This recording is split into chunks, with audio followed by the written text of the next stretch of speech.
Hello everyone, it's Jay here from the Training Court podcast, a Pokemon TCG podcast bringing you anything and everything Pokemon TCG related.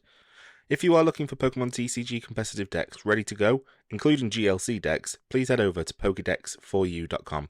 Pokedex4u has a variety of decks ready for sale, with each deck being fully customizable and bespoke to your needs. Use the code Training Court TCG for 5% off your first order. Now let's get on to the episode.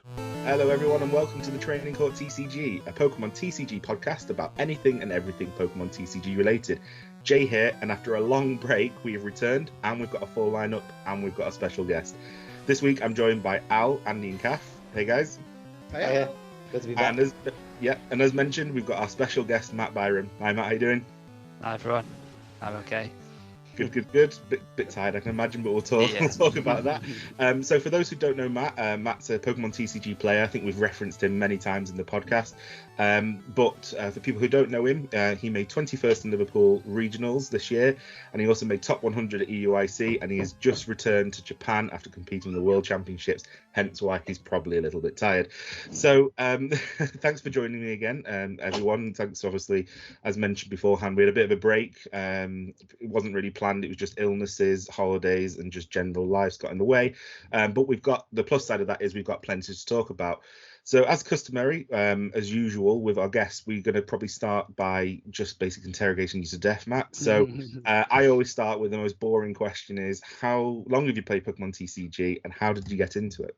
Yeah, so I started in 2011. I think I would have been 11. So I bang on that 23, 24 age. So it's quite easy to remember when I did start playing. I was 11 years old. And the first that I started with was Next Destinies. So that was with Mewtwo EX. It was probably one of the most broken cards ever printed, especially at the time. The first event I went to at Fanboy was the Dark Explorers pre-release. That was the set afterwards. And I was in that era of when kids would be on that YouTube watching pack openings and stuff like that. And I remember watching one YouTuber, I think in America, who was doing videos at pre-releases and getting sets early. So I was like looking like around and was thinking, how can I get to a pre-release of my own? I saw that they did it at Fanboy Manchester.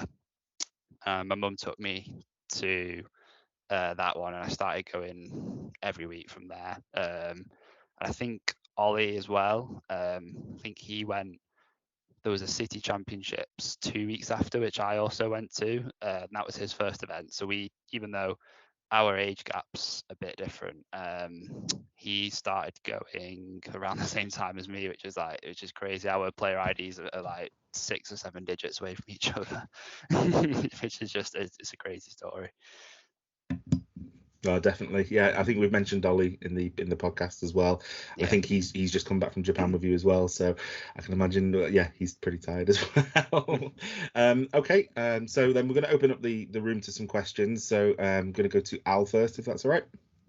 Yeah. So yeah, well done on getting to Worlds, and I hope it went well. My question is actually kind of related to that. And what advice would you give to a player who, I guess, like myself, what advice would you give to me who wants to thinking about getting a World invite, maybe a bit new to the game? What advice would you give to a player looking to get better in a TCG and get a World invite? I think the first thing I'd recommend, so I never made any placements from when I was a senior. So from 2011 all the way up to 2015, from when I played, I didn't make any placements, anything like that. And then obviously coming back from COVID, I just played so much over COVID online. I think I was probably doing at least 30, 40 games a day after work. I'd definitely say playing as much as possible. And then outside of that, I think it just depends on how you learn yourself. Definitely testing matchups, and in terms of what deck, if you focused on playing one deck like itself, is learning every single matchup as possible. So last year in the Brilliant Stars format, when we came back, from COVID, I played I played Mu VMAX throughout the 3 regionals I attended. So Liverpool, EUIC, and Lille. I played Mu VMAX throughout, and I think I got top 128 at EUIC last year as well. And that was just through not putting the deck down, just whatever came out, playing as much games as possible with that deck, and just against just every single deck in format. You've just got to test and test and test. Like, I think it's just with life in general, if you stop doing something, you fall behind, and the more you fall behind, the longer it takes to catch up. I think that's relevant with anything you do, and it's just practice. And then, like, because as well, I do coaching with Jesper Eriksson, and I've done coaching with a few other people as well over the last 2 years. And I think coaching is that next step, is the bridge to being a good, okay player, like local scenes, to then connecting you to getting those top finishes at regionals as well. Because obviously, like, I can remember when I was playing for Liverpool, and I knew that my World Championship invite was on the line. Then I knew that was my last chance. If I didn't make points at that event, I was just going to be going to Japan. I wasn't going to be playing. And I was in between a few decks. I hadn't chosen something, and it was like the week before. And Jesper just sat me down and just said, play Lugia, it's best deck in format.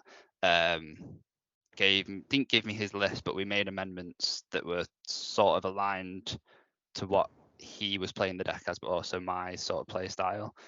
So we like put the Snorlax in. Not many people were playing Snorlax at the time. That was the very first regional where people had started to play Snorlax. I think I've got my deck list here on the side actually. What else? I played Echoing Horn as well. So we put a few tech cards in there just for different matchups that were creeping around at the time. And then I think if you've got a good deck list on the day, anyone can do well. And then it's just that practice that keeps the mind ticking over. For myself, I just, when I'm playing, I can just see the cards and I can see what line of play I want to make. Whereas like people might have to take a look, maybe just decide, I want to do this, then play this card. And that just comes naturally just with playing as well. So playing as much as possible.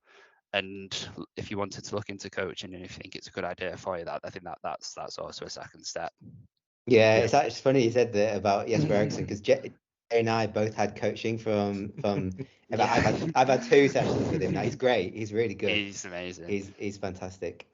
So cheers for that. Also music to your ears as well. Stick with one deck, because I think Alex only has one deck. I actually only have built one deck. I've built Reggie Drago V-Star, which actually I like. Like, I actually really enjoy playing it, and it's not as bad as Jay likes to make it out to be. In the right meta, it's definitely good. That it won an AIC in juniors, so I think in the right hands, it's definitely not a bad deck. But obviously, it does depend on what people are playing and what's in the room.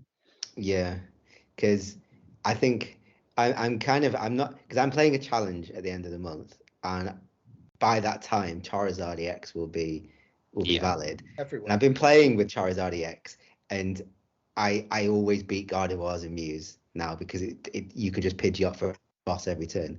Yeah.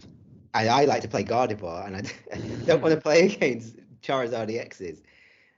So I guess I need to practice that matchup a bit more and see how to. Yeah, that's something I want to play when it comes out. I do want to play a bit of Charizard, see how good it is.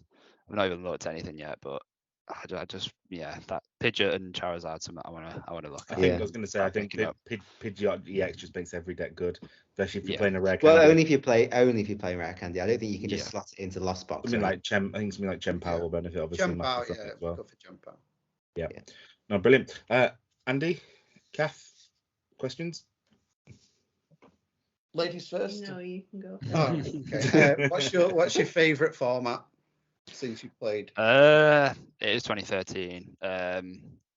That's the one I've just got fond memories of playing when I was a kid. It was the first real fun. I've got 5 decks built that I take everywhere with me. So I've got like my massive deck case.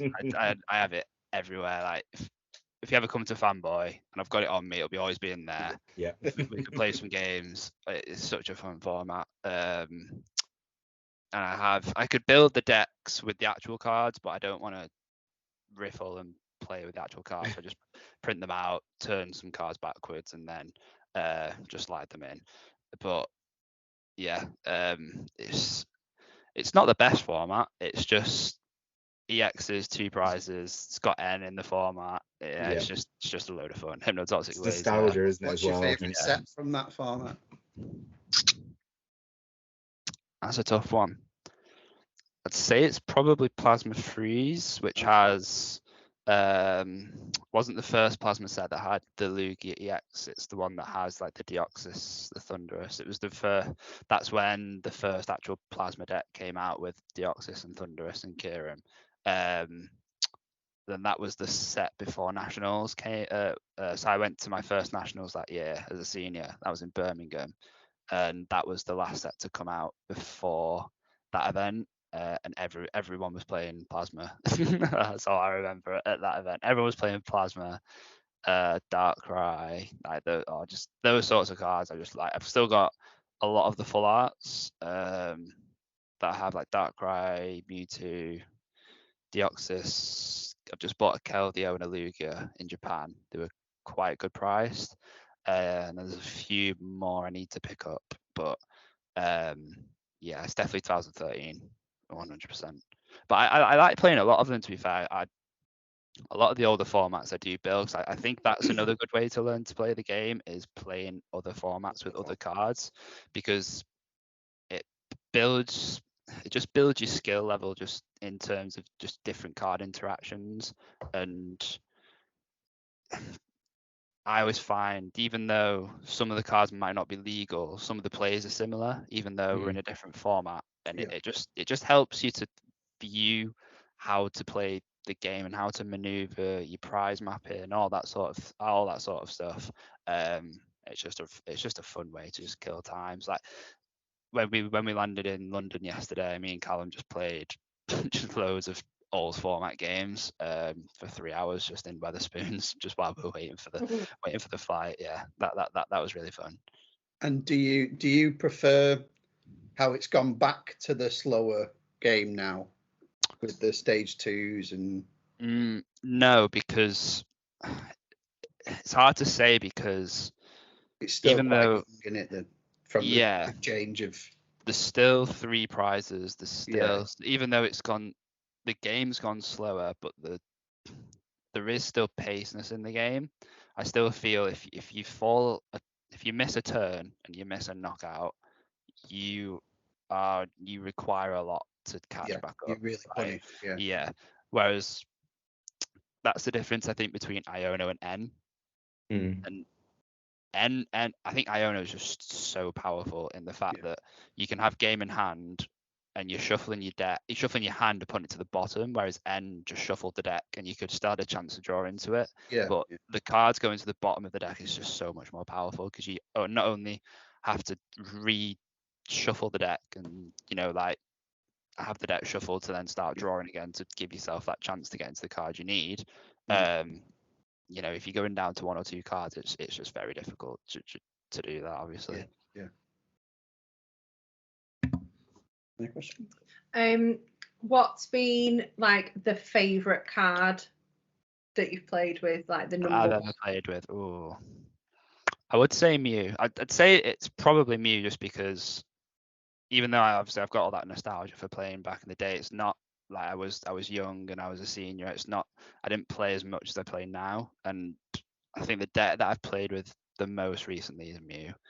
Just I played it for EUIC. I played it for all 3 regionals last year. I didn't play it at the Open. I did play Palkia, and I had a lot of fun with Palkia, but I think once Mew rotates, I'll struggle to get over losing in it, because it's always that pet deck on the side where I was thinking I brought all the cards with me to play anything I wanted to play at Worlds, and it was something that was in the back of my mind where I was like, I can just pick this deck up and play it. It's a low skill ceiling. Like anyone can play the deck, but to play the deck well, it's difficult. And you could see Easy to that. learn, hard to master.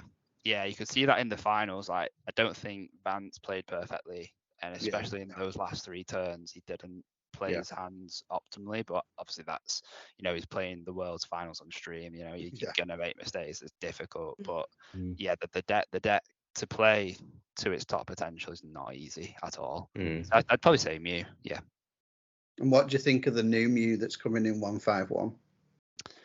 That's interesting because when we were playing, so they had the cruise at Worlds where you could go on and you could play games against people. It was like based off the SSN in the actual game. Yeah. And you'd like sit at tables and people would like come over and ask you if you wanted to play.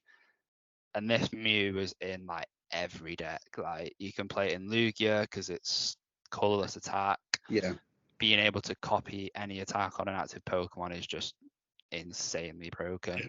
Also be able to you can IO proof yourself sort of, because even though it's only up to 3, it's draw power still at the end of the day, so you can still give yourself that out to guards. It's good in Chempower, anything really, anything that can accelerate and anything. Could it copy a V-Star attack? If you've not used one, I don't see why not, because it does state just you can copy attacks. But obviously, if you're playing it in Lugia, you've probably already used your V-Star ability.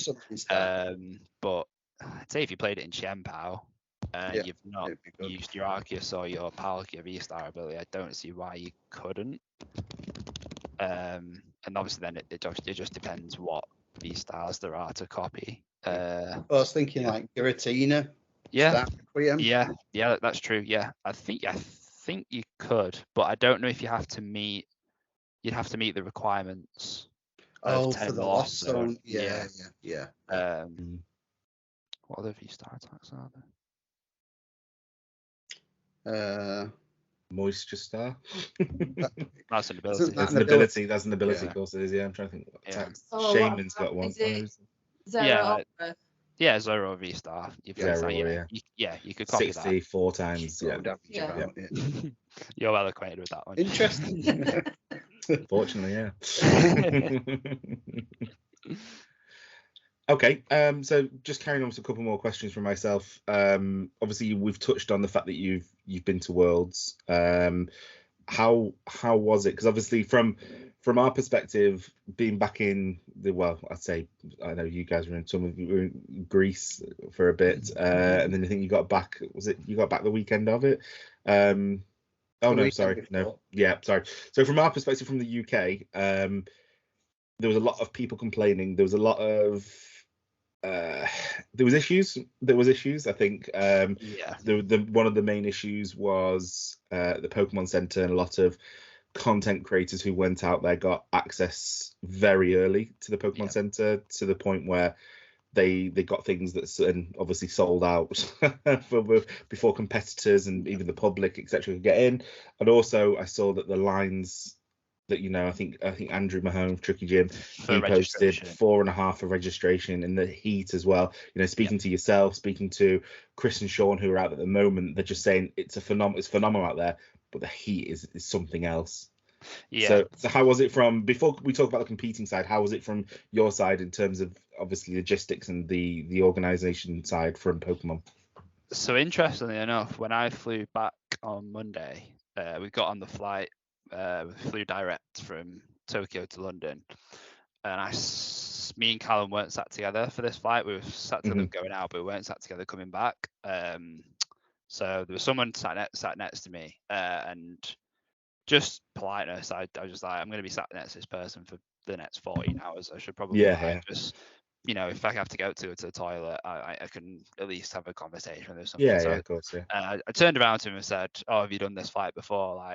Like, is it an okay flight?" And he said, "Oh yeah, I've done it quite a few times for work." And I was like, "All right, where'd you work?" And he was like, "I work for Pokemon." So I was like, "Wow." Wow. So I was like, okay, funny cool. you say that. I know. So I was like, oh, so what do you do like for work? And he was like, oh, I manage the Pokemon Center. And I was like, oh my God, like, wow. This is my time. So I was like, so 14 hours of yeah. trying So to change it. we had a very good conversation in terms of like, he asked me like, oh, how did you find the event? And what did you think about how it ran? Did you go in the Pokemon Center? And I said to him, I was like, well, we got in the venue, myself and Ollie, at, I think it was 12:30, 1 o'clock. And at this time, the queue had already reached so there was double doors at the end of the venue, and they'd like made a queue, and it only reached halfway to the back of the convention center, and in this hallway, where I don't know if you saw some of the videos where like the trade pits were and stuff like that. And they'd literally only prepared this queue to reach halfway through. I don't know why they did that, because there'd have been thousands of people registering to compete. So they hadn't nearly predicted like how many players like they were expecting. And when registration opened at 5, we joined the queue at 1, and we were already at the end of where they predicted like the queue to finish. And then half an hour later at 1:30, the queue had gone all the way round the side of the building and loop round. Wow, and at that point, security had to then cut off people joining the queue, and they had to move it outside in 35-degree heat.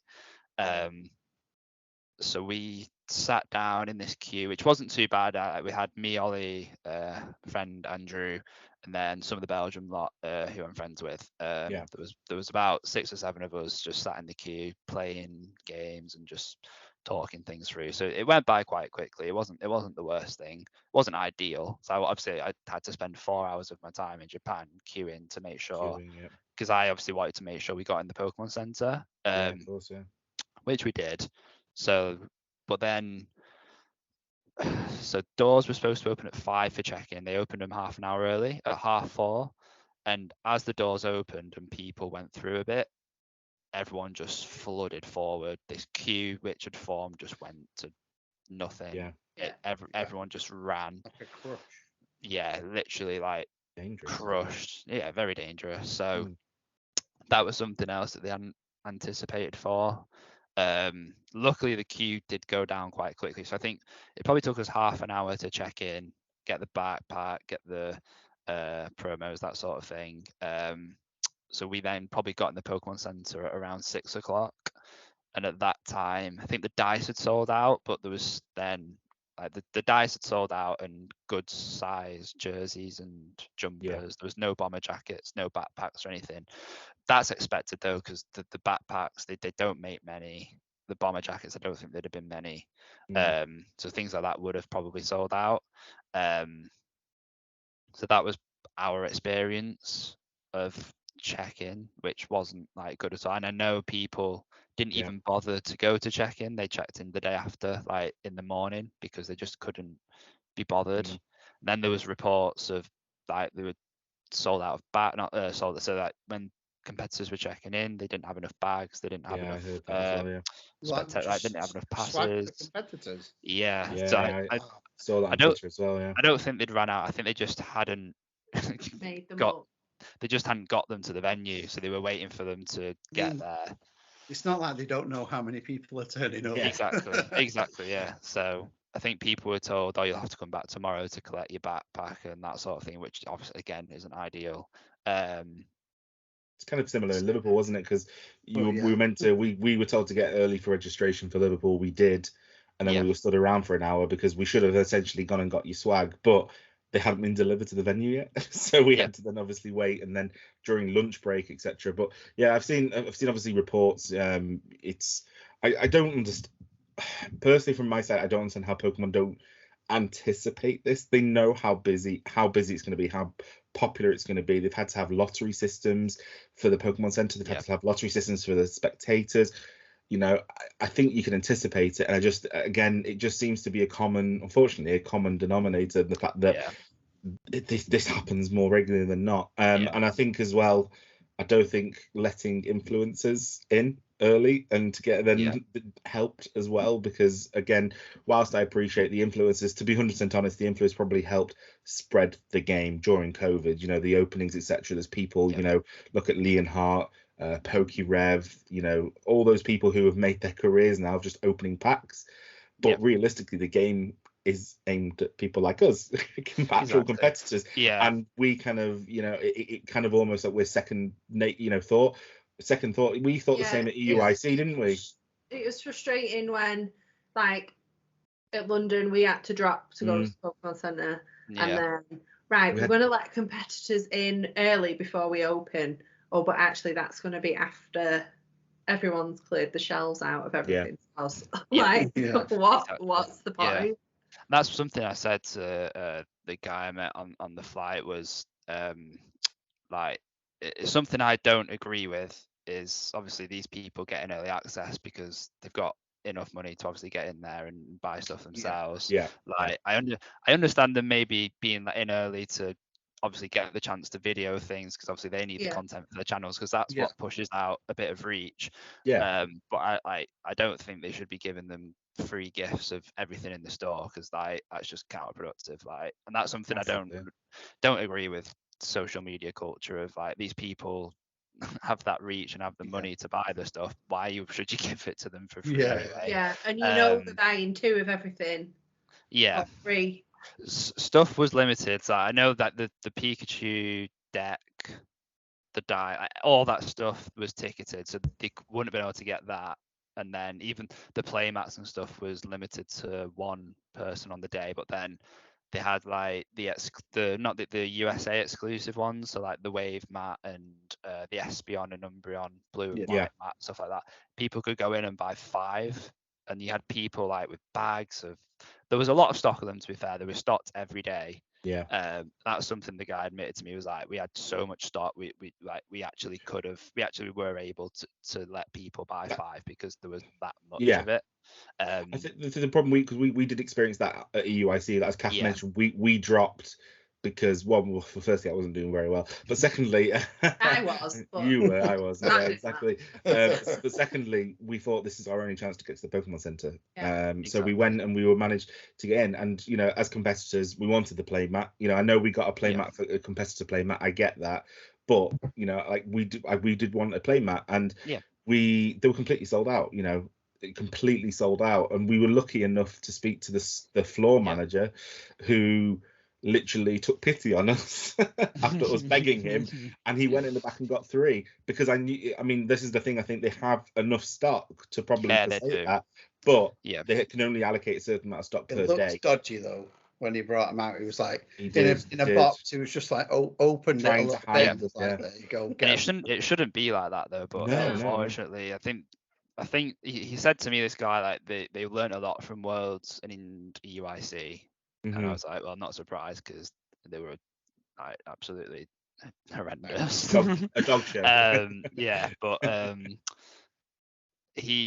and going back to like the social media like influencers thing, I said there's a lot of influencers out there in our space. So I said like there's Tricky Jim, Chip, Richie, you know, American, also like Omnijo, Azul, you know, so many people who push the game out for the TCG side. You've got VGC players such as like Wolfie and people like that. They who don't get invited, and they're the ones who are actually playing the game, being successful. Like, why are those people not being invited? And he said, you know, that's something that we can take into account. And their reach isn't as big as like PokeRev or Austin John plays. You know, I know I saw that stuff, and it is frustrating. It is frustrating. But it should be though, because at the end of the day, it's still Pokemon related. I know they're not opening packs, or like even the TCG people still get a bit of reach because they're playing with the trading card games at the end of the day. And I said, like, it shouldn't, just because people get more views than someone else, they're still doing Pokemon content, and it's good content, so they shouldn't be put under the radar. And that was something he said, oh, I will take that on board, because that's like true, that we can reach out into. He did say like it's all about reaching and pushing out to audiences, and if they're getting a lot of reach, they're going to be invited, like people like Randolph and people like that. But I said, but there is obviously other areas that you can reach out to. There's probably people who play Pokemon Go who do social media content. So hopefully, fingers crossed. Yeah, no, it sounds positive. Taken on board. Yeah. Podcasts. Exactly. Yeah. Where are our invites? Anyway, so then moving away from the registration and the Pokemon Center side, obviously you competed. You know, you competed in the Worlds. Was it your first Worlds that you've competed in? It was first Worlds, yeah. So how was your experience? What deck did you play? How did it run? Any regrets? Mention Mew, and you've always had doubt. You know, the voice in your head, back of your mind. Should I play? You know, Old Faithful. I did play Rapid Strike. 'Cause I've been playing it. I played it at the Cup in Manchester. Yeah. Played it at the challenge. No, I didn't. I played God of War. I didn't for the other challenge. I've played it 2 or 3 times for tournaments. I just enjoyed it, and I didn't have enough faith in God of War, where Worlds is like a tournament where everyone's going to have 100, 200 games with the deck. They're going to know the matchups inside out. And God of War is the deck that has the biggest target on its back, because it's the best deck in format. And I just didn't feel I didn't want to play three games and lose 3 games, because I've been cross-switched, cloned, run injured 2 rolls, or I've been turn 1 Sableye and I've lost 2. I just didn't want that to happen. So, and I thought it was a comfort pick as well in terms of God of War was going to be popular. Lost Box, the Arceus variants, and round even I'll start with like the opening ceremony, because that was really cool. Like, we went down into the venue and you walk through and all the judges are there and they're like sticking their hand out, like high-fiving people and like cheering you on. Like that's really cool. Like, obviously seeing Niall and Chandler, some of the UK judges, like there, like, and like giving them hugs and like high fives and stuff was like really cool. And then we got seats with Ollie. Like, even the opening ceremony was so cool. And then I think the pairings went up midway through the opening ceremony, so we could see who we were playing. Me and Callum were actually sat right next to each other. Like, I think I was table 620 and he was 621, or the other way around. That's cool. Round 1, I played against Arc Durumbreon, and I lost game 1 because he played quite well. I just wasn't able to get the setup going. Game 2, he started Lumineon attach pass, and then he just scooped from there. Even though I couldn't one-shot him with my Urshifu, he just knew the right ones on the wall. So he scooped, went to game 3, because we only had about 15 minutes. And then he had Arceus start, and he had an Ultra Ball, but he didn't have anything else. So he had to attach and pass, because he knew that if he played the Ultra Ball for a Pokemon, he didn't have an out next turn to be able to, he just didn't have the response. He needed the Arceus V-Star. So he decided to just chance it. He attached pass. As soon as he passed, I knew I'd won, because I had game in hand.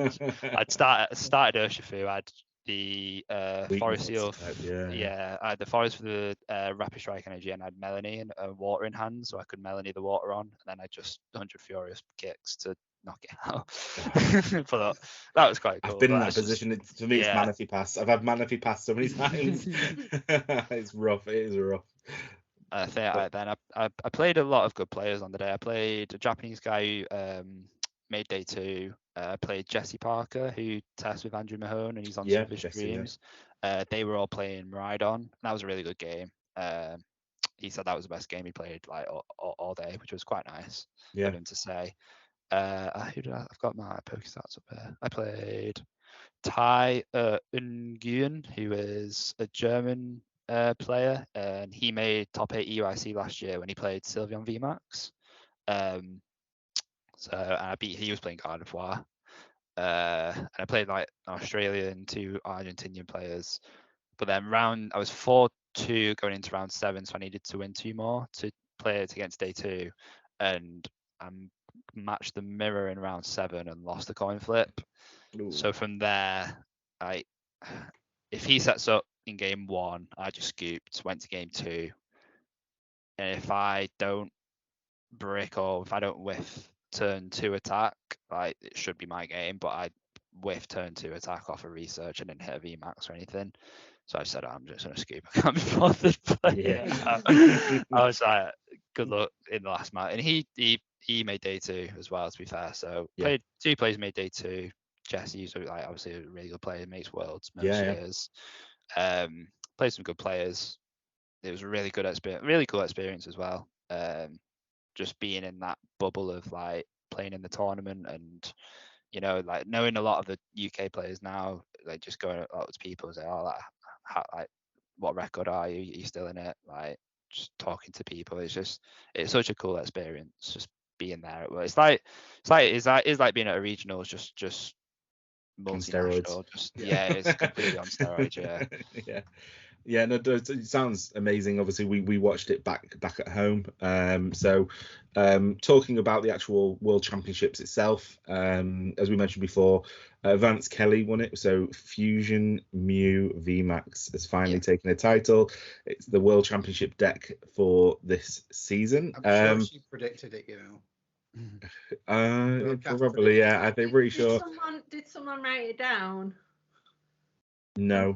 I have to listen back. I probably would have said you fairly. And I'm pretty sure Alex would have said Gardevoir as well. So, I mean, it was close. It was close because as we mentioned, Tord came second with Gardevoir, and so I just, you know, I feel for Tord because he's got all the ICs and he just needs that one last win. It was such a shame because we were watching it and I was like, I really want Tord to win. But then I really want Mew to win. You were covering both camps. It was funny. It was funny in the venue because there was me and Ollie and Niall watching it, and Ollie and Niall really wanted Tord to win, but I'm a big Jason Klasinski fan just from like back in the day, like when I used to watch Worlds, like he'd won 2013, 2006, and 2009. So he's won Worlds 3 times, obviously the legacy era, but so like. Every time like the Mew, like when every time Vance, like I think when he got a heads on a Pramatic, I was like woo, and I was like the only person winning the venue. And then like when Tord, like I think when he drew his hand and he in turn 2 and he got the Zacian and the energy and he was able to attach the energy, get the Zacian down to knock out the Meloetta. Everyone was like screaming and I'm just sat there like, oh, for God's sake. Oh, he's got it. Like, but obviously when he got getting the Zacian is what lost in the game because that was the easy knockout on board. And that's just part of the game. You know, there's nothing that he could do about that. He had to hit one certain Pokemon. The deck gave him the Zacian. It's just how the game goes. Yeah, it can be rough. It can definitely be rough. We've all been there.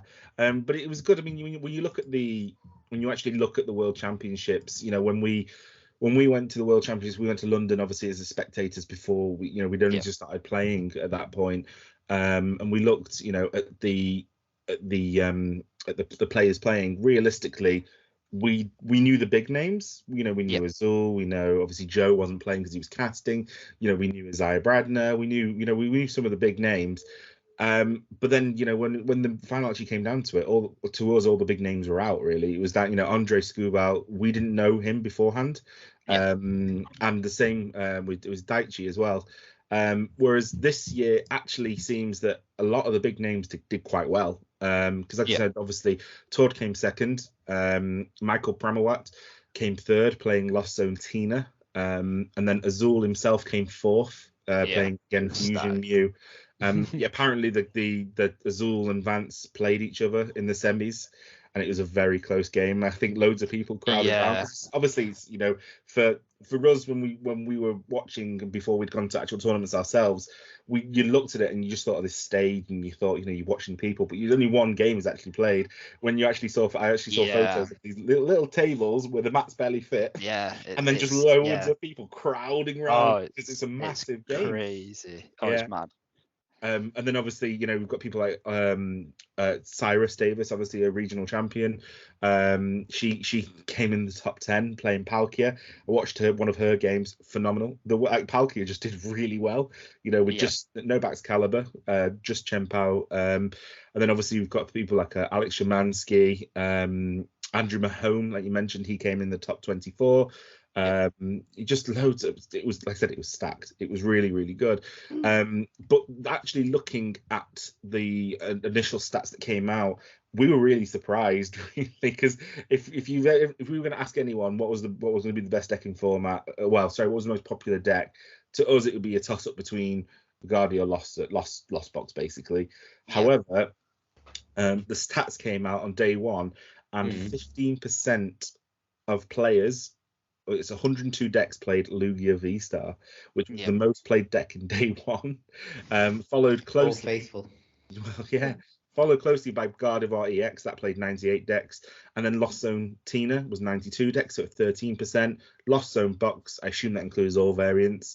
That was 86 decks, which was 13%. And then Arc Gira was also another one, really. That was 10% of the format. Of the share, which was 67 decks, and then obviously the 35% was using other decks. So I mean, that was me. Yeah. Going into it, it was I think everyone was kind of bigging up Lost Zone Tina. I think everyone was like, Lost Zone Tina's the play. Lost Zone Tina's the play. You watched any YouTubers, including Joe, who we've had obviously on the podcast beforehand. He was like, yeah, Lost Zone Tina's the play. Lost Zone Tina's the play. It was big in Japan though. I think it's just the way the format unfolds. So obviously, the format started with NAIC, and then after NAIC, we didn't have a tournament. It was just online tournaments. Yeah. And it's just the way the meta skews, where Tina is a good pick into Guardi. It's good itself into Lost Box, because it can be a Lost Box deck itself, so you can just play it as Lost Box. You don't bench any Tinas. So yeah, it just depends on where the format's at and where people think the deck is at for whether it's a good pick. So if this is why Lugia was played, is because Tina has a bad matchup into Lugia, because it can't one-shot it unless it's playing Temple Sinner. Yeah. But there was people obviously playing into that. Like Darren Jax, like one of the guys in the UK, he was playing Radiant Guardi. So Radiant Guardi minuses 20 damage from any attack. So even if they were playing Sinnoh, they still couldn't knock out the Lugia, because the Radiant Gardevoir was minusing 20 damage from the attack, and also it was good into the mirror for Lugia. Yeah. If you play Radiant Guardi, Tina can't, a Tyranitar can't one-shot a Lugia V-Star with 4 single strike energy on it. Awesome. So him and Adam Hawkins they'd been testing the deck. This is what Darren told me, and he was like, Adam, like, no one's gonna fall for this. Like, if we play Radiant Gardevoir, no one will fall for this. Adam was like, yeah, no, they will fall for it. And he said he played his first mirror, 2 prizes apiece, and the guy loads up his Tyranitar and goes, yeah, single strike crush for game, and Darren goes, no. minus 20, minus 30, it's 270, and the guy was like, oh no. And then Darren just had the game in hand. And that's where, like, it's interesting for Worlds, is like people hold cards back that, like, obviously that they think will just win the games. Kind of was like that with EUIC as well. If you remember, if you think back to EUIC, I think it was the worst kept secret, but Mawile was the worst, and Dreepy were the worst kept secrets for EUIC. Everyone was like, guys, have you teched this? But like, everyone was like, no one's going to play it, are they? And then there was like half a camp saying people are going to play it, and half a camp saying, no, this is just smoke and mirrors. Well, that's what I saw a lot of Mawile. I saw a lot of Mawile. Like, for EUIC, walking through that venue for registration and seeing loads of people testing Gudra, and obviously I've been playing Mew all week. And I was like, oh my god, like, you must be joking. And like, that's the thing for World as well, is like, you don't want to tie, because ties are the same as losses on the day. Like, losses, if you lose one game and you tie a game, you're pretty much 0-2 at that point, because you're not undefeated to be able to tie 2 or 3 games at the end of the day, where you can go 5-0-3 for that 6 match point, because you needed 18 match points to qualify for day 2. So once you've lost one game, ties are essentially losses. So you're basically wanting to play decks that can play 3 games, which is why a lot of like the Americans played Miraidon. That's why I wanted to play Urshifu, because like when you've lost a game, you can the quick decks are the best, but you've always got those people who want to play the pet decks like Gardevoir. They want to play the Lost Boxes. They want to play like Lost Tina isn't the quickest deck, but obviously if people think it's the best deck in format and they can win one game and then bring it to like not being able to finish the game 2, or they can like even win game 2 and they just win the set. Like Jesper played it and Jesper thought it was the best deck, and he was on, I think he was 5-1, and then obviously lost his game on stream to Brennan Kahneman, and then he lost his winning in round 8, I think it was. So like it's just part and parcel of the game itself. So but it's like for Worlds, like the aim of the game is to finish all your games, but also play into where the format's at. So Lugia, Miraidon, I want to say Rapid Strike was also Miraidon was the best decks to play. Was it not? I'm not going to say it's an odd choice, because I was just before. I was testing a lot for a League Cup, which never happened. So I did still do a lot of testing, and I just played Guardi, and it was basically a Guardi Tina matchup the whole time. And it felt to me, I know it's more in favour of Tina, but it felt 50-50. If you could get the Sky Seal Stone and the knockout before Star Requiem, you're laughing, but it felt 50-50. But then I decided, one day to build the Miraidon, just a Miraidon box with Raichu, and I played it, and I was like, wow, this is good. This is actually good. Yeah, like I was really surprised about how it was consistent, because it used to be when I first tested for EUIC when Scarlet and Violet came out, it was all about the electric generators, and if you whiffy generators, that you were gone. And then the idea of people putting Flaffy in were like, what? Why would you have 90? It's Sableye, or you've got a Radiant Greninja. All of a sudden, the Flaffies started to come back, the Dynamo to Flaffy, and it makes the matchup so much easier. Oh, it makes it so much better. It's so much better. So I played that, and I was originally, wasn't it? Yeah, you played with the Flaffy. A long time ago. It was so it's good to see it come back. But then it was interesting to see then day 2 how it changed completely, because obviously Lugia, obviously, like I said, was such a lion's share of day 1. It then went to Lost Box. So in day 2, 19% of the decks were Lost Box. Mew VMAX came out of nowhere and came to 14% of the decks. Gardevoir 14% as well. Archeops and Lugia V-Star was 13%, and then Lost Zone Tina was 11%. So all of a sudden, you could see the emergence of the Mew decks coming out, really. So it was. So is that because, do you reckon, because you could change day 2, couldn't you? Change that. Is that you think people try and use Lugia to try and guarantee day 2? Yeah. And then maybe switch to Lost Box or Guardi. Exactly. Yeah. So that was my plan. Was if I made it through, I was going to change to Guardi and play my Guardi list, where I was like playing Path. I was playing 2 Zacian with Sky Seal, which probably wasn't the best. But that's what I was planning to do, because the theory then is once you make it to day 2, it's win or bust. Like if you either win and do really well, or you lose and you just don't make anything, because the prizes for day 2 is like top 32 and above. So I think once you've lost 3 games, I think it is, you can't make top 32, so there's no point playing on, similar to day 1. So that's why you want to start playing your like quirky cards, like your Path to the Peak and Guardi, or you can start to play your Lost Box decks that in and out, because you've got no risk of being knocked out of the competition.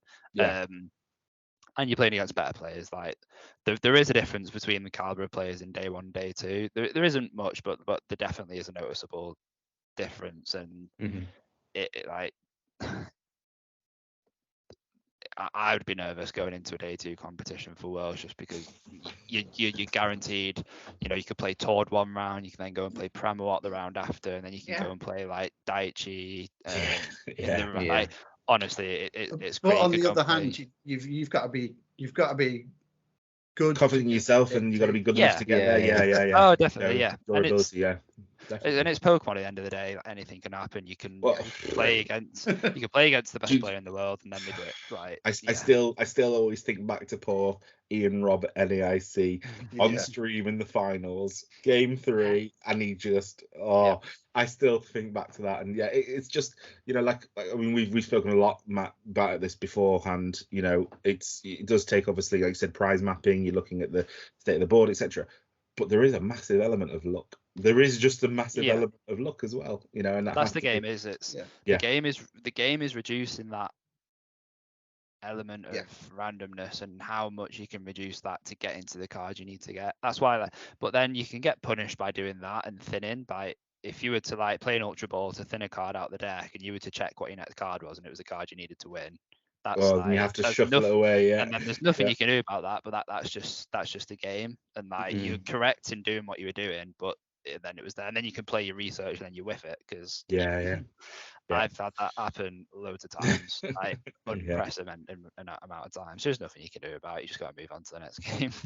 No, definitely. So keeping in the theme of Worlds, obviously it's been a while since we've all chatted. There's been a lot of news coming out, and one of the big bits of news really that has come out relates to the current season for Worlds 2024. So we can now finally confirm that Worlds 2024, it's going to be located in Hawaii. So that's Honolulu. It's going to be it's expensive. It's very. Did you see on Twitter someone posted a Burger King receipt for one meal, and it was like $25.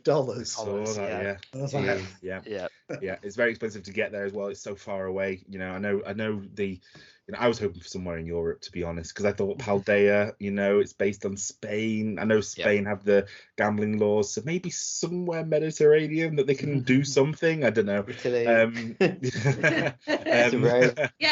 would have been perfect, because we could have all stayed at stayed with you, exactly. Yeah. But apart from announcing, obviously, that the World 2024 is going to be in Hawaii, they've also announced the qualifications standings for it. So I believe there used to be for Europe, for Masters, used to be 350, and I believe they reduced that to 250 during the COVID, because obviously the COVID period whereby there was no league challenges and cups, which we understand. Obviously we've got the return of the league challenge and cups, which we've all experienced one here now. I think we've all been to a league challenge. Really fun. It's a completely one-off. It's completely one-off, really, and it's so enjoyable. So Pokemon did announce that they have changed the standings. So to start with our American friends, so US and Canada, for Masters, you need 600 CP, which is incredible. For Europe, but they get a lot of the events, don't they? Yes, they do get a lot of events, so you could tell that. But in Europe, the CP requirement is 500 now, which is a hell of a jump. Finish off the list before we talk about that. Latin America is 350, Oceania is 300, Middle East and South Africa is 250. That's all for Masters, and that's all for the Pokemon TCG. Seniors and juniors obviously have less requirements. I think, for example, just Europe, junior and senior need 350. So a small, still quite I can imagine, especially for juniors and seniors, school, etc. They're of that age. It's a lot. Yeah. It's a lot. They've also changed how it works in this season as well. So as we saw, some of the big names, they didn't feature in day one, because was it the top 6? I think it was the top 16 in America and the top 24. Was it 22? Top 22. Top 22 in Europe. All of those players got straight day 2 passes, so straight into day 2. So they avoided day 1. They've changed that now. So they've now confirmed that there's going to be 3 levels of invites. So tier 1 is an invitation to Worlds, travel award, and round 1 buy. So you only get your first round as a buy. You don't actually get your day 1 as a buy. Tier 2 is an invite to Worlds and a travel stipend, and then tier 3 is just the World invitation only. So it's if you just hit 500. It's I mean, the tier system as well is a bit odd. So for tier 1, I mentioned, for Europe, it's again 1 to 22. And then for tier 2, it's 23 to 28.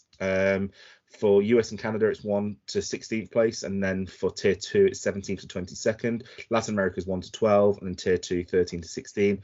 Oceania is 1 to 4. And then the 5th to 8th is tier 2. And then Middle East and South Africa only get tier 1. And that's the 1st and 2nd. So it's changed up a bit.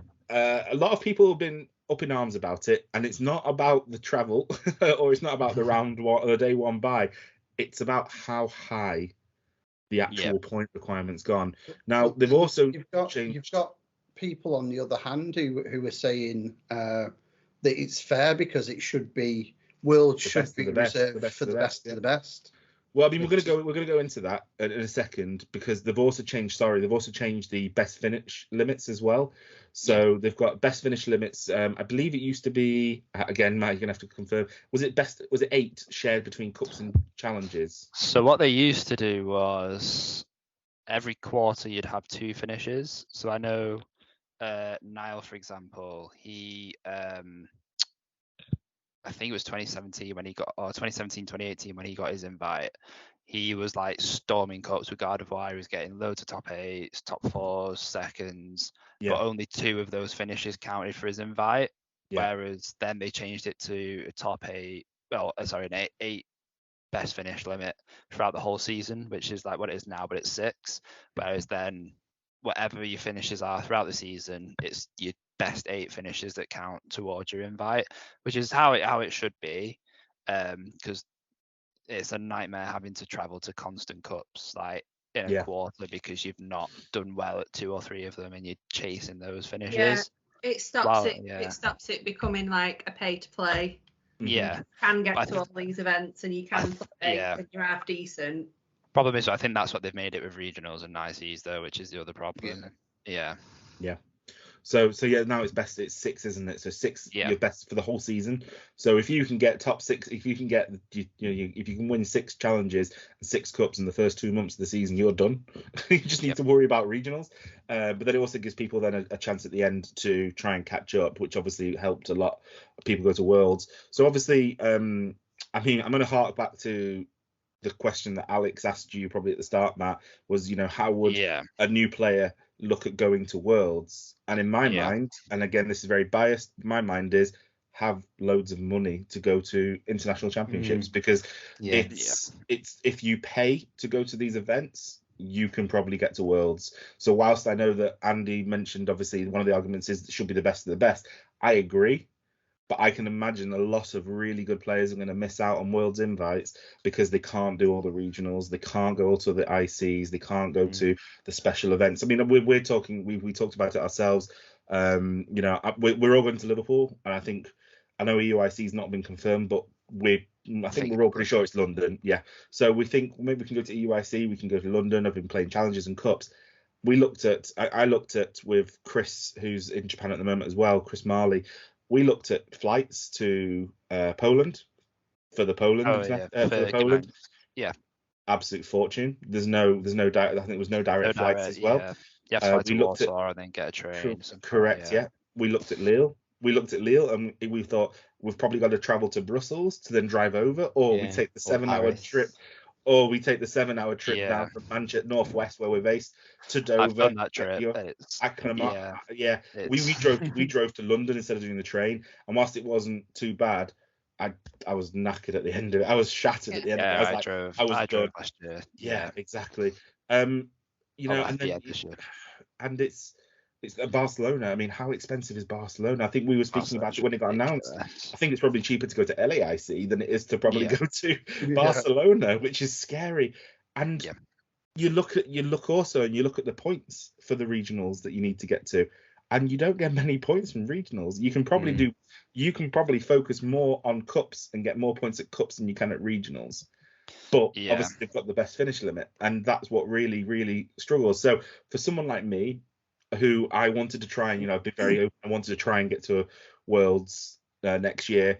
Firstly, the fact it's in Hawaii has kind of screwed me over a bit. Cause I've got a young family, so trying to save. We're going on holiday and trying to save, etc. But then also, I'm thinking I've got to do 6 wins in challenges, 6 wins in cups, which is fine because I enjoy playing them. But then all my hopes are placed on a really good finish at Liverpool and a really good finish at EUIC. Now, the only benefit is I think they have changed. So the ICs have no best finish limit, and they've also changed it so that I think because they're anticipating so many players. Because I think EUIC was just short of 1,500. They've now said the kicker for points is based off over 2,000 players. They're anticipating over 2,000 players now. So top 500 finish, you get points.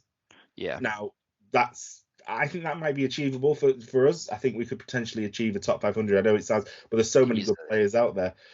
But you're relying on a really, really good run, and people's whole seasons, unless they can afford to get the time off and also go when we're in a cost of living crisis.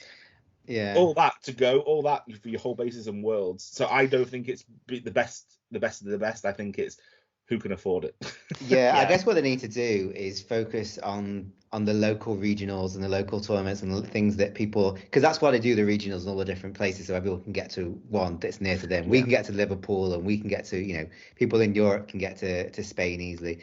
And I think, well, not Spain, I suppose, like Germany, but I think they need to put more focus on the individual local places, because if people stayed in their individual region, didn't have to travel across Europe and in some cases across the Atlantic, and were able to make do with their local, then it would be better.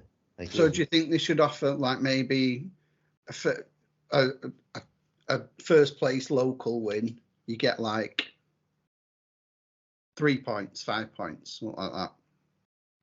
They did used to used to be able to qualify off before they changed it to the regional tournaments and the internationals. They used to do regionals used to be cups. Yeah. And you used to get championship. It was a different championship point system. This was pre 2015 before they changed them to cups.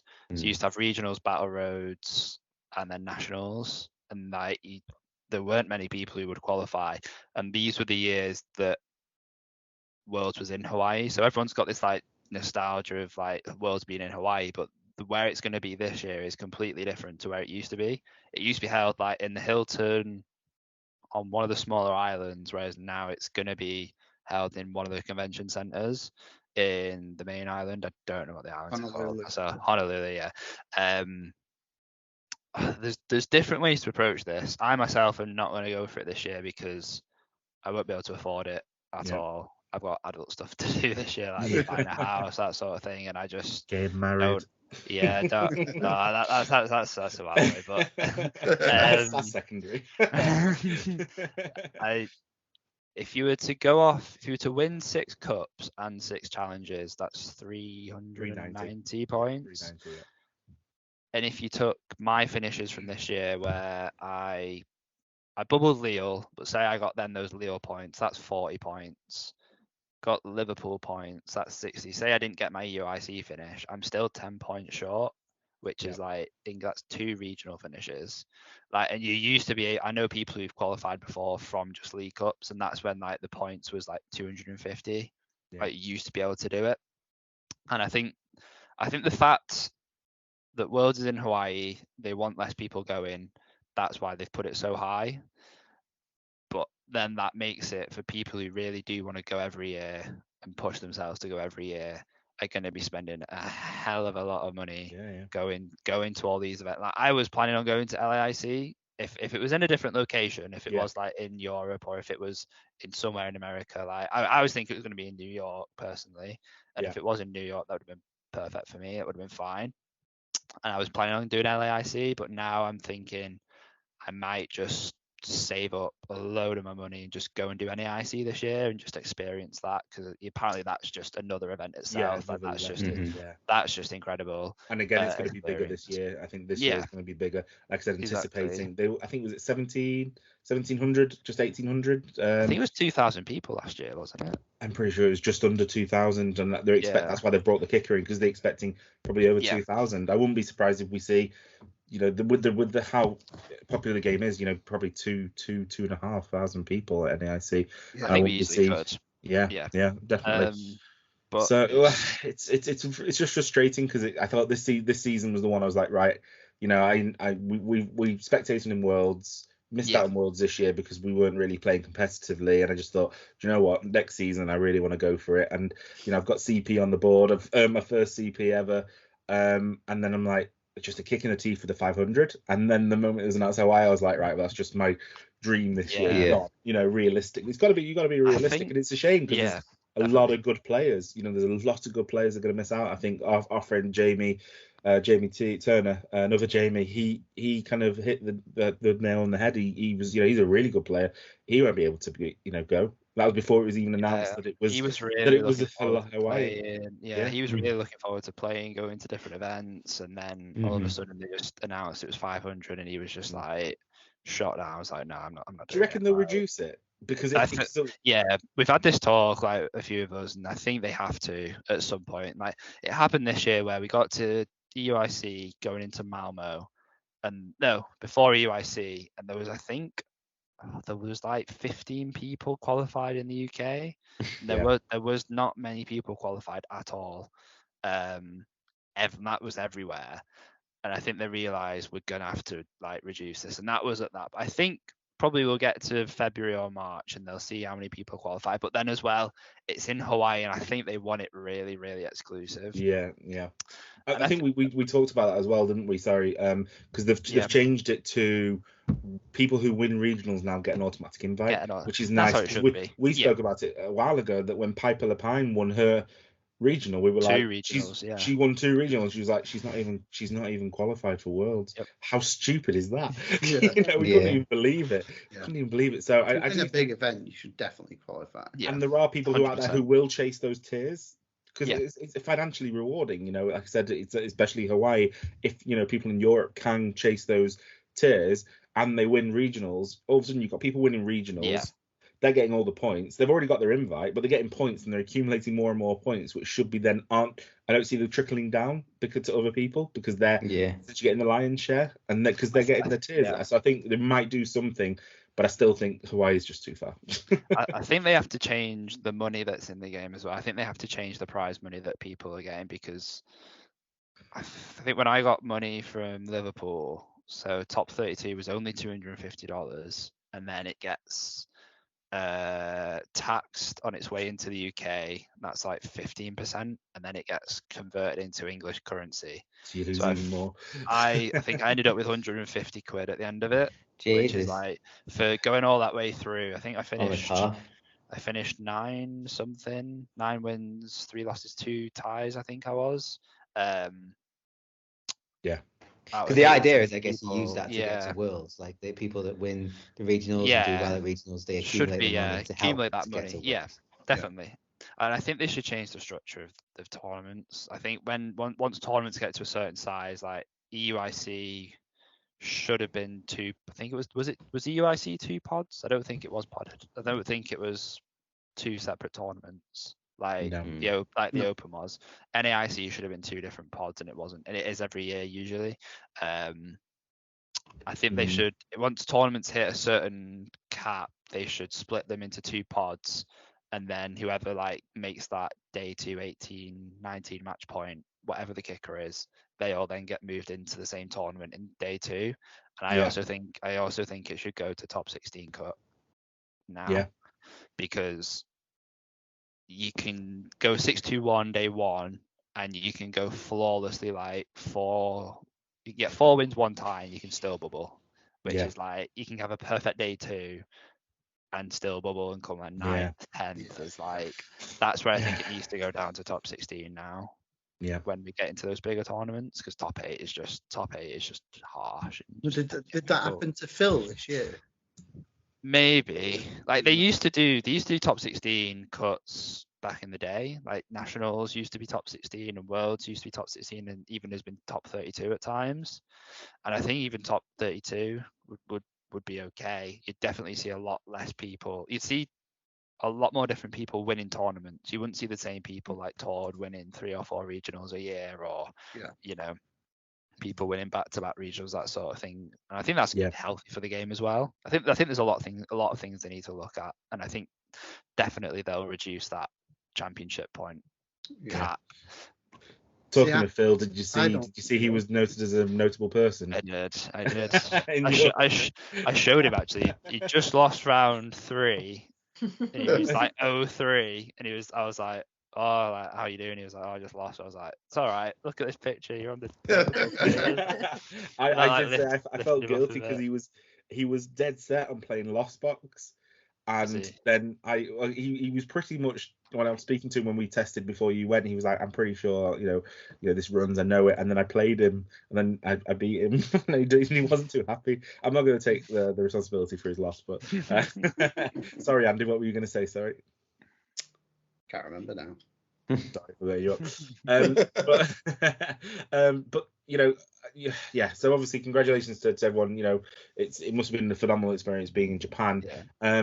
As is tradition with Pokemon Worlds and the closing ceremony, they announced a lot of new information. So we got information about the VGC. So we got a load of information about a new Terra type coming through, etc. And when we spoke to Joe on this podcast, he said they'll wait until Worlds to announce something. We thought it would be maybe enhancing the Terra type, because it's just so weak. However, unfortunately, that still could be. It still could be. There's still. Remember when Kath said you could attach a card that makes it any Terra type? That could be an A-spec card. It could be. Well, I just don't see it happening now, though. Like, it's been that long. It's. They need to do something because it's such a weak. It's just. It would really annoy me if they waited till the last set and went, "Yeah, we're gonna change it now." I'd be like, yeah. But what they did announce was a new. I'm gonna put in the mechanic of future and ancient Pokemon, which obviously ties in with the game. So I'm gonna share my screen just to show basically what has been announced. So again, like I mentioned, they showed and future variants and ancient variants, as you can see on the screen. Sorry, apologies for the people who are listening and can't see, but they've announced for the next set, which has been confirmed, is called Paradox Rift, I believe it's called.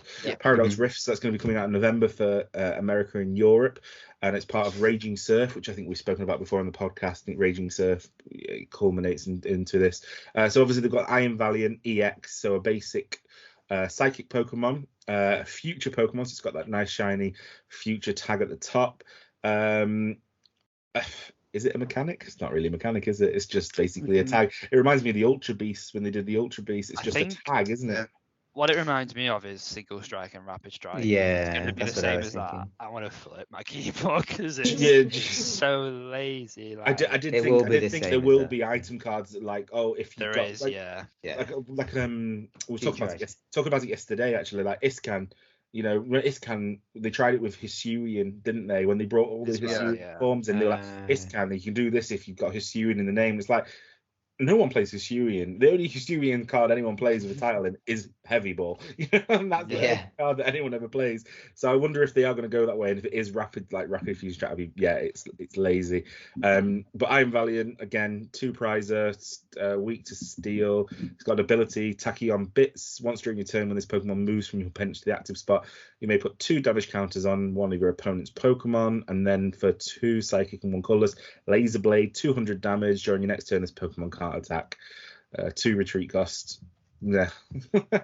Not great very exciting. I think they are all a bit meh, to be honest, except Roaring Moon. I think this could be interesting. I think it could be interesting. What were we talking about at Worlds? We were talking about something where there was one of the Pokemon that was revealed that will be really good with God of War, where you can the switching. Sorry, it was when we were talking about A-Specs. We'll get to that when we talk about A-Specs. That was something different. So talking of Roaring Moon, good.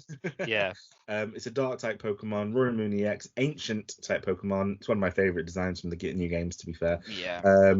But some heavy attack costs, to be honest. So both attacks cost 2 dark, 1 colorless. So the first one is Frenzied Gouging, which is a cool title.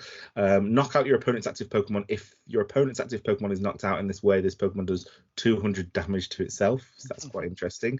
And then Calamity Storm. You may discard a stadium play. If you do, this attack does 120 more damage. So it does 100 damage base. And if you discard a stadium, it's 220 damage. Darkness, obviously type, weak to grass. Yeah. I like it. I like it. Like late game, this could be really good. This would be really good. Yeah, set it up on the bench. Could you put emergency jelly? Is it? Yeah. Where if you end your turn and you've got less than whatever. Yeah, that would work. Yeah, so you could knock something out, emergency jelly, heal 200, so it only does 80 to itself. It's definitely something you could do. Yeah. But most things do 150 or more anyway at the moment. So 220 is a big number at the moment, to be honest. Everything's for 220. Moving on to the next ancient Pokemon, Screamtail, so a Jigglypuff variant. This is just a basic. Well, I don't know. Alex sent this to me, and he was like, "Oh, this could be good in Guardy," but he does say that about most cards. Well, it does 20 damage. It does 20 damage, but it does Roaring Scream for a Psychic and Colorless. This attack does 20 more damage. This attack does 20 damage to one of your opponent's Pokemon for each damage counter on this Pokemon. So again, it's like a Drifloon kind of almost. If you just Bravery Charm. Basically, it's 160 snipe, which is pretty good, I think. But then you can like Lost Vacuum the Bravery Charm away, or just no, without Bravery Charm. Is it without Bravery Charm? Without if you put 4 energy on it, then it's got 80 damage count. Oh yeah. So then you're doing 160. But so it's like you found out with the Drifloon, Lost Vacuum just. No, but you're not putting the Bravery Charm. It's got 90 HP. But then you'll start getting like Rain Splash, like get attacked with Manaphy and stuff. I think you do it. You do it as a late game, just pick off one of the bench, because even Drifloon 180 is a good number to hit, but it's to the active. Whereas this one, you could just bring out Screamtail, and you can take out a Baxcalibur. Like you can, there's quite a bit you can. To be fair, I misread it when I first saw it. I thought it literally just did 20 damage. I mean, if you do put a Bravery Charm, or even that new one you could actually, the new one where you take an extra prize if you get knocked out, it adds 100 HP, 190, which is 180, which is 360. Is my math? 360 snipe as a last minute, like. If you have those, we'll let you test it. Yeah. If you have Screamtail and the tool in your hand on your last turn, you can knock out a VMAX. You can just knock out. Moving on then, Iron Bundle, a future Delibird, has the ability, basic Pokemon, 100 HP, so water type. Ability Hyper Blower. Once during your turn, this Pokemon is on your bench, you may switch out your opponent's active Pokemon to bench. And then just for one water and 2 colorless, Refrigerated Stream, 80 damage, and if the defending Pokemon is an evolution Pokemon, can't attack during your opponent's next turn. I think this could see some play. It's a gust, isn't it? It doesn't say. Yeah. It doesn't. It's just a gust. It doesn't. But basically, you do have to discard it after you use it. So I think. No one's using that attack. You could to store, like if it was a V-Star or something like that, and they can't get out the active, you can like hit it for 80. No, they can't. Yeah. Moving on, Brute Bonnet, another ancient Pokemon. Ability Toxic Powder. Once during your turn, if this Pokemon has an ancient booster energy capsule attached, so there's an item that we've not seen yet. You may make both active Pokemon poisoned, and then for 2 dark and 1 colorless, Rampaging Hammer, 120 damage. During your next turn, this Pokemon can't attack. Darkness. I mean, I like the design of the ancient and future Pokemons. I just hope the mechanic is actually a mechanic. It's not just a tag. We've not seen some of them as well yet, so have we? No. Well, the last one they revealed was Iron Moth. So 130 HP, fire Pokemon, future Pokemon, ability Thermal Reactor. Once during your turn, when this Pokemon moves from your bench to your active spot, you may move any amount of fire energy from your other Pokemon to it, and it does 120 damage for Heat Ray for 2 fire and 1 colorless. During your next turn, this Pokemon can't use Heat Ray. So, yeah, I mean that's okay, I suppose, but I don't really see where the play is in it, to be honest. Yeah, I don't see it, unfortunately. But obviously, we mentioned. Depends what's coming out in the set with it, though, doesn't it? Well, that's what I was going to say. So the Paradox Rift is going to be made up of our Raging Surf, and during Japan during the closing ceremony, they actually started releasing some of the cards for Raging Surf. So the first one of note really is a Garchomp EX, so a water EX Pokemon terrestrialized. So that's quite cool. Stage 2, obviously. Silly, but it's so good. Yeah, I like it. I really like it. 160 for 1 energy, and then attach 3 fighting energy anywhere you like. It's just broken. Yeah, massively so. So as Matt said, obviously 1 fighting energy, Hydro Lander, 160 damage, and attach up to 3 fighting energies from a discard to your bench Pokemon anywhere you like. Perfect partner for, I think, Ting-Lu. I think this Ting-Lu, Koraidon, there's just so much. I was thinking that, yeah. Yeah. And then for 2 colorless, energy, Sonic Dive, discard 2 energy from this Pokemon. This attack does 120 damage to one of your opponent's Pokemon. So again, 120 snipes, not too bad. They also announced. You could put it in Gem Power as well because it's got 2 double attack cost. Yeah, if you wanted 120 snipe, is it 120 snipe to 2 or is it just? No, just one. Just one. If you do bench damage, does DTA affect bench damage as well? I think it would reduce it, because it says damage, it's not counters, it's actual damage. So unfortunately it will do. It's actually it's better because people used to tech with the Kyogre from Crown Zenith in Chempao. I know it does less damage, but that's actually probably better. So it's another stage 2 though. But it's a stage 2. It's getting But if you're playing the Rare Candy and Irida, I mean, we've seen how quick it is to get Pidgeot as well. I think I'd rather play Pidgeot over Garchomp. So we also have another terrestrialized Pokemon. So Frostlass EX is a grass terrestrialized Pokemon. Stage 1, 250 HP, ability just out of reach. When this Pokemon's in the active spot and is knocked out, flip a coin. If heads, your opponent takes 1 less prize card for that knockout. And then the attack is 2 water damage. 2 water energy for Frost Bullet, which is 140 damage. And this attack does 20 damage to one of your opponent's bench Pokemon. So yeah, I think it's all right. Again, grass needs some bumping up because dark is just so prevalent at the moment. Well, it will be with Charizard because Obsidian Flame is now out, guys. Again, we've not even had a chance to speak about that. We've also got a Groundon, so a fighting basic. Looks like just a holographic rare. 1 colorless energy, overflowing power. Attach a basic fighting energy from your hand to one of your Pokemon. And then for 2 fighting and colorless, Magma Purge, 60 times damage. You may discard up to 4 energy from your Pokemon. This attack does 60 for each card discarded that way. So a nice 240. Again, if you can link that up with the Garchomp, you've got energy. You've got it's pretty good. We also see the introduction of TMs. So TMs are now actually integrated into the game. So they're going to be a tool card. So the first one we've been released is called Energy Turbo. So attach this card to one of your Pokemon in play. For 1 colorless energy, Energy Turbo is search your deck for up to 2 basic energy cards, attach them to your bench Pokemon in any way you like. Is this the first time you've used TMs? I think they've used something like TM Power before. There's been single strike cards, I'm sure, or rapid strike. There's been some kind of tool that hasn't attached. Scrolls. These are interesting though because they can go on anything.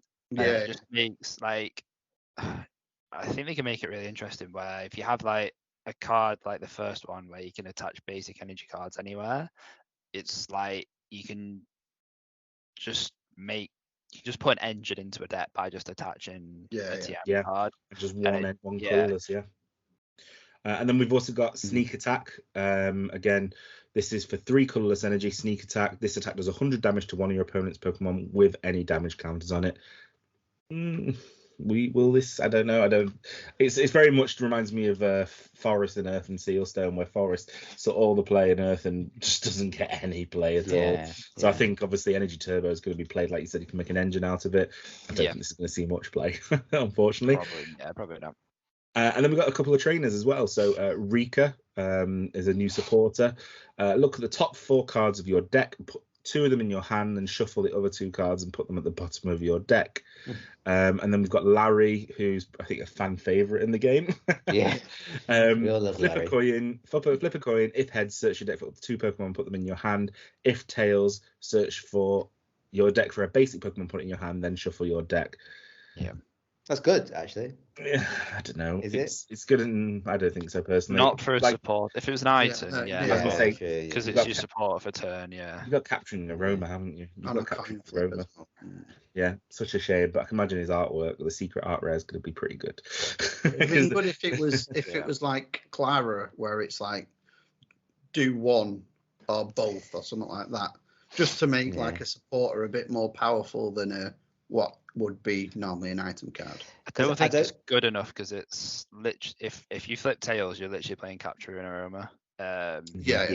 So it's like a 50-50 for 2 Pokemon, which is good, but having that downside, the Capture and Aroma just doesn't make it. Yeah, that's why I was saying if it wasn't, if they did it like Clara, then it would be like a proper supporter, not just. Because we need more. We need a card that can search out evolution cards. Because since Evolution Incense got rotated, it's been really hard to. Ultra. It's just Ultra. It's just Ultra, but you have to discard too. Yeah, and Capturing Aroma is you're on a coin flip. It's you've got enough. You can find basic Pokemon quite easily. You've got Artisan, you've got Nest Ball, you've got Battle VIP Pass. There's plenty of ways to find basic Pokemon, but finding evolution Pokemon is Mesagoza is on a coin flip. Evolution Incense on a couple of great balls. What you want. Sometimes Depends how they build the game. If they build the game towards just having permanent access to cards, that's when the game speeds up again. But if you don't have access and like you've got to try and work your way to those Pokemon, that's what makes it like a slower format. So it depends what they want. Down as well. I do feel like they're trying to, and I think again last year in Worlds, I think they said at the announcement of EX they were like they want to introduce the comeback basically as opposed to anything else. So we also had a couple more cards announced from Raging Surf, which will obviously be our Paradox Rift set. So we've got Bombardier EX, so it's a 200 colorless 200 HP colorless EX, basic EX as well. For 1 colorless energy fast carry, you may use this attack even if it's your first turn going first. Search your deck for up to 3 basic Pokemon, put them onto your bench. Really good setup. Really good really good setup. And then for 3 colorless Shadow Wind, 130 damage, you may put this Pokemon and all cards attached to it to your hand. So it's like Luminion, but for setup. It's a setup Luminion as opposed to support Luminion. Yeah, there was an old card in 2016, 2017, 15 format called Bridget, where if you played the card like Pokemon Collector, like where if you play supporter, like it was a supporter card, you'd search your deck for 3 basic Pokemon. I think Bridget put them on your bench. Collector put them into your hand. Yeah. So I think this will be a really good card when VIP Pass rotates. It will still be one of the ways to guarantee like your setup. I think it'll be in every deck, just like Luminion is in most decks now. Yeah. And the ability as well for 3 energy is to hit for 130 and just basically put it back into your deck. I think great. Yeah. I mean, how many times did when you were playing Sobble engine decks, how many times did you do Call for Family? I mean, I did it a lot more than I probably should have. But it helps, it builds the engine. So I definitely think it will definitely see a lot of play, and it's a really good card. It's a shame. You don't need to use up 4 spaces really. Like you do Battle VIP, you could probably put 1 or 2 in, and then you just Nest Ball for it. I don't think you have to use the attack to pick it up. I think you can just leave it on the bench because I think you'd just be slowing yourself down if you pick, or you could penny it if you really wanted to. Yeah. So then moving on, we've got a Mewtwo EX. So again, it's going to be another terrestrialized one. So Mewtwo EX is a 230 HP lightning Pokemon, basic lightning Pokemon, with the attacks of 1 psychic energy transfer charge, attach up to 2 basic psychic energy from your discard pile to your Pokemon any way you like. And then for 2 psychic energies, you got Photon Kinesis, which is 10 plus. So this attack does 30 more damage for each psychic energy attached to all of your Pokemon in play. I think this maybe with something like the Lunatone. I think the Lunatone kind of Soul Rock that benefited, massively from having so much energy on board. You're able to. Gardevoir. Yeah, I think but I think with guarding, it's most of the time you're loading up and then you're basically going to get knocked out next turn. Well, I think unless they gust you to keep your energy. Synergizes with Cresselia, because when you're using Cresselia, you're spreading all the energies and then they're all kind of all over the place and it kind of hurts you a bit. But if you just bring out the Mewtwo, you put a couple of energies on it. Load the energy around. You can't accelerate to this with Gardevoir. With Gardevoir, you can't accelerate to this because it's psychic. Because it's you have to play it the turn before you use it then, which is a bit risky. Just be gusted up, but it's an interesting card. It's again interesting. Hopefully, it'll be a really cool secret. Put a bravery charm on it, give it a bit of an extra boost as well. Too telegraphed, I think. Probably. Just like and then moving on, we've also got another Skellydirge. So Skellydirge EX, but again a terrestrialized one this time. It's a steel type Skellydirge. Again, stage 2, 330 HP with the ability Explosive Song. So once during your turn, you may discard a fire energy from your hand. If you do, your Pokemon's attacks deal 60 more damage to your opponent's active Pokemon during this turn. And for 2 energies, we've got Lustrous Burn, which is 160 damage and ignore any effect on your opponent's active Pokemon, so 160 shred, and the ability to basically put an extra 60 damage onto I think the ability stacks as well. So if you had 4, it'll be like the Regieleki VMAX then, won't it? Yeah, so pretty sure, it stacks. You do about 400 damage. Yeah. Again, it'll go into a fire deck, won't it? So I don't think Charizard already struggles with damage, but let's give it some more damage. Charizard does struggle. But having shred would be because you set up really quickly, then you're only doing 180. It could be quite hard to knock out turn 2. It depends. I've seen like we discussed. We've seen some lists with V's and V-Star, and the V-Star hits pretty bloody hard. You don't have to worry about damage on that. And then late game, I always think Radiant Zard is just perfect, really, for late game. So. And then the last card to discuss in today's that was the last card. Sorry, it's Iron Moth. We don't want to. I'm gonna say end on a high, but Iron Moth's not my favorite. So that's obviously been confirmed for our Paradox Rift set, which is coming out in November.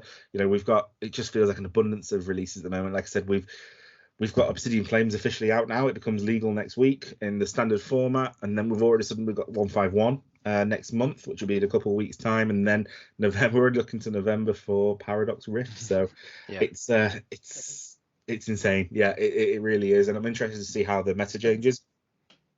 It's expensive and it's insane. So definitely the way. But I think that kind of wraps it up. I know we've probably got lots more to talk about, but also I'm conscious that we've got Matt, and I don't want to keep him too long. He has just come back from Japan, so. I want to again thank Matt for jumping on again this week, and thanks for sharing your stories and worlds. It's been we live vicariously through you and your stories. No problem. Thank you for having me. No, not at all.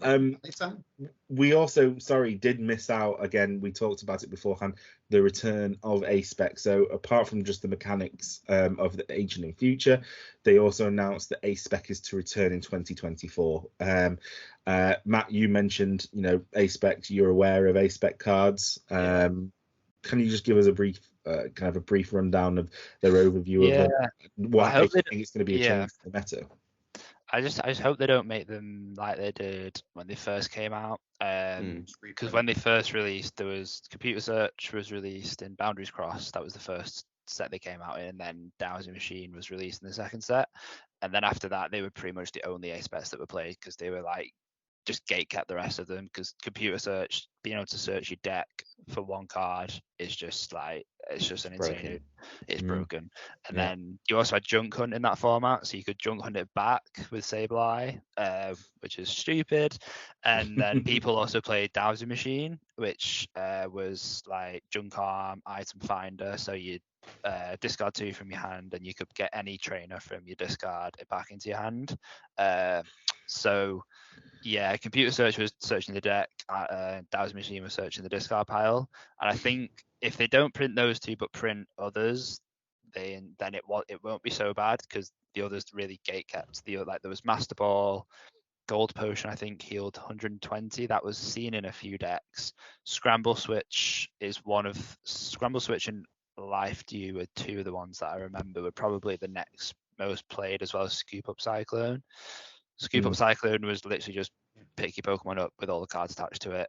Scramble Switch was a switch, but you could switch all the energy that you had attached to the Pokemon in the active to the one that you're switching in. So like as soon as they announced Ace Vets, like I turned to Ollie and I was like, Scramble Switch, you could load something up with Gardevoir, Scramble Switch into the active to then move the energy onto it, and then collapse Stadium the damaged Pokemon away, and you have a fully healed Pokemon. And I was like, that's just bonkers. Do you reckon it's going to be reprints, or do you reckon it's going to be new ones? I hope it's new ones. Like I hope they maybe like print VS Seeker as a one-off A spec, or like Battle Compressor, which was like search your deck for 3 cards and discard them. I think that could be an interesting card to print. Was it a one-off copy in the one-offs, deck? No, sort like Radiance almost, to one-offs. Yeah, A specs were 1 card per deck. Okay. Which is why one of the reasons why computer searching Dowsing Machine gate kept the rest of them, because they were that powerful. It wasn't worth playing a Master Ball or anything like that. It just didn't make sense. So if they don't print those, I think it could be very interesting. But if they print computer search and Dowsing Machine, they'll just be played, because they're just too good. So we'll see when they release them. We'll see what happens. Looking forward to them. I like the artwork on them. I always like the artwork on them as well. They're it's pretty cool. And I mean, we also obviously usually end the episode with RTFC. I think we had about 6 RTFCs then in the A spec cards. I think we'll leave that the RTFC for another card for next time. But again, Matt, I want to thank you again for joining us. It's been a pleasure having you on, and thank you for joining, sharing your stories. And we wish you the best of luck for the future season, regardless if you go into Honolulu or not. You two guys as well. Hopefully you guys will get some good finishes and stuff. Definitely. Fingers crossed. More coaching I think is needed. Right. Well, I think that brings us to the end of the episode. So I want to thank everyone for joining us and listening to us and watching us.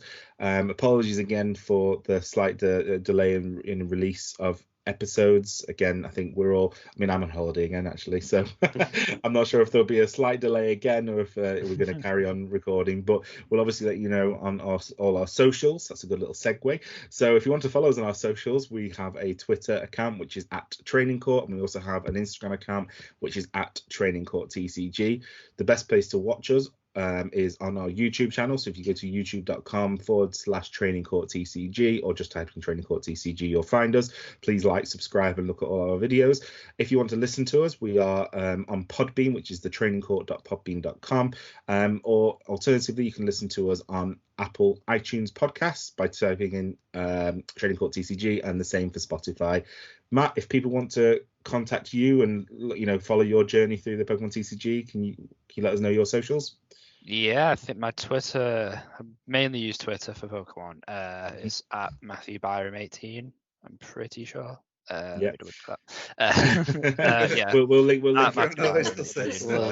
I'll link it in the description. We'll link it in the description. But again, thanks again for joining me, Matt, and again, Al, Andy, and Kath, thanks for joining me again. Everyone, have a good Obsidian. I was going to say have a good Obsidian Flames, because I don't know how to end it really. Everyone enjoy. We'll just leave it there. Just leave that. I'm definitely not editing this out. Shows how rusty I am. Everyone enjoy Obsidian Flames and Charizard EX, and let's try and get grass decks. I'm not, because it's super expensive, like £20 a card. Cheaper. Right. See you later, guys. Bye. Bye. Bye.